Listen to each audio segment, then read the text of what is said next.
Hello friends, welcome to our channel Trihans blog. আজকের আরও একটা নতুন ভিডিওতে আপনাদের সকলকে স্বাগত জানাই। আজকে আমি শেয়ার করতে চলেছি বাচ্চাদের জন্য একটা পুষ্টিকর ও সুস্বাদু ডিমের রেসিপি। বাচ্চাদের যদি আপনারা মাঝে মধ্যে এভাবে ডিম খাওয়ান তাহলে কিন্তু বাচ্চারা খুব ভালো খাবে। আমি এবার চলে যাব আমার মূল ভিডিওতে।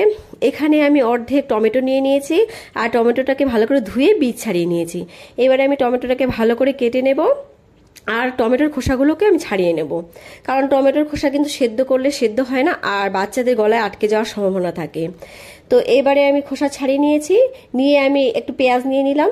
এই পেঁয়াজটাকেও আমি ধুয়ে নিয়েছি, ধুয়ে আমি ভালো করে ছোট ছোট করে কেটে নেব। তো আমার পেঁয়াজ কাটা কমপ্লিট। আজকের রেসিপির জন্য আমার এখানে লাগছে একটু সয়াবিন অয়েল, অল্প হলুদ, অল্প নুন, অল্প গোটা জিরে আর অল্প গোলমরিচ গুঁড়ো, পেঁয়াজ কুচি, টমেটো কুচি আর ম্যাশ করা ভাত আর একটা ডিম। আমি এই ভাতগুলোকে আগে থেকে ম্যাশ করে নিয়ে নিয়েছি। চলে এলাম মূল রেসিপিতে। গ্যাসের ফ্লেমটাকে মিডিয়ামে রেখে একটা পাত্র গরম করে নিলাম, তাতে দিয়ে দিলাম সাদা তেল। এবার আমি তেলটাকে গরম করে নেব। গরম করে এখানে দিয়ে দেব গোটা জিরে। আমি গোটা জিরেটা দিয়ে কয়েক সেকেন্ডের জন্য আমি একটু ভেজে নেব। ভাজা হয়ে গেলে আমি এখানে দিয়ে দেবো পেঁয়াজ কুচি। তো আমি পেঁয়াজ কুচিটা দিয়ে দিচ্ছি, দিয়ে আরও খানিকক্ষণ আমি নেড়ে চেড়ে নেব।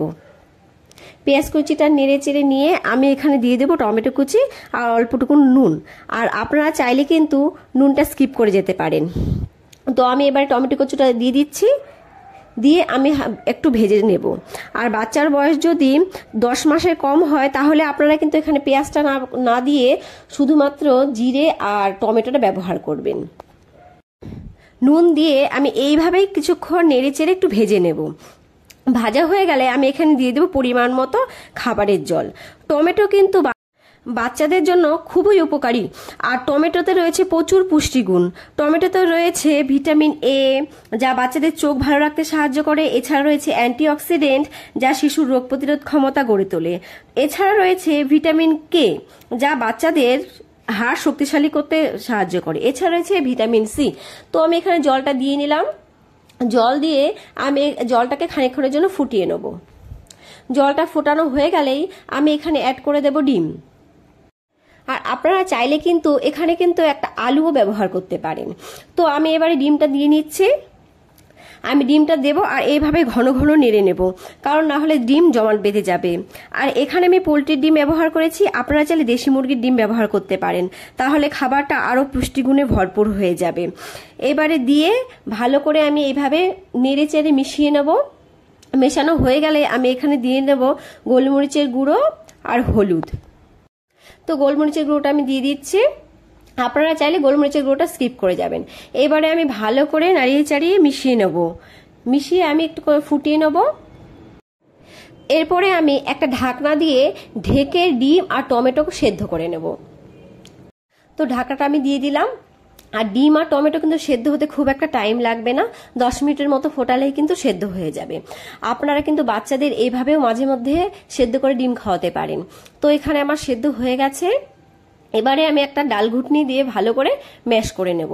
আপনাদের বাচ্চারা যদি চিবিয়ে খেতে পারে তাহলে কিন্তু ম্যাশ করার কোনো প্রয়োজন নেই। তো এখানে আমার ম্যাশ করা কমপ্লিট। এবারে আমি দিয়ে দিচ্ছি ম্যাশ করা ভাত। যেহেতু ভাতটা আগে থেকে সেদ্ধ হয়ে রয়েছে সেহেতু কিন্তু আমি ভাতটাকে বেশিক্ষণ ফোটাবো না, আমি জাস্ট এভাবে মিশিয়ে নেব। 2-3 মিনিটের মতো গ্যাসের ফ্লেমটাকে মিডিয়ামে রেখে আমি ভাতটাকে একটুখানি এভাবে মেশাবো। তো এখানে আমার খাবারটা রেডি। আপনাদের বাচ্চারা যেমন পছন্দ করে, মানে যেমন ঘন বা পাতলা খেতে পছন্দ করে, আপনারা সেই বুঝে নামাবেন। তো এবারে আমার খাবারটা বাটিতে ঢেলে নেব। আর যদি খুব একটা ঘন হয়ে যায় আপনারা কিন্তু এই পর্যায়ে একটু জল মিশিয়ে নিতে পারেন।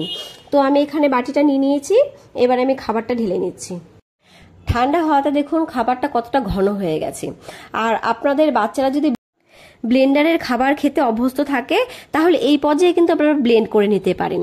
তো আমার রেসিপিটা যদি পছন্দ হয় তাহলে আমার ভিডিওতে একটা লাইক করে দেবেন আর চ্যানেলটাকে সাবস্ক্রাইব করে দেবেন এইরকম বাচ্চাদের জন্য মজাদার ভিডিও পাওয়ার জন্য। তো আজকের ভিডিওটা আমাদের এই পর্যন্তই, আবার দেখা হবে নতুন ভিডিওতে। আপনাদের একটা লাইক আর সাবস্ক্রাইব কিন্তু আমাদের ভিডিও বানানোর আগ্রহ বাড়ায়। তো প্লিজ একটা লাইক করে দেবেন আর চ্যানেলটাকে সাবস্ক্রাইব করে দেবেন। Bye bye.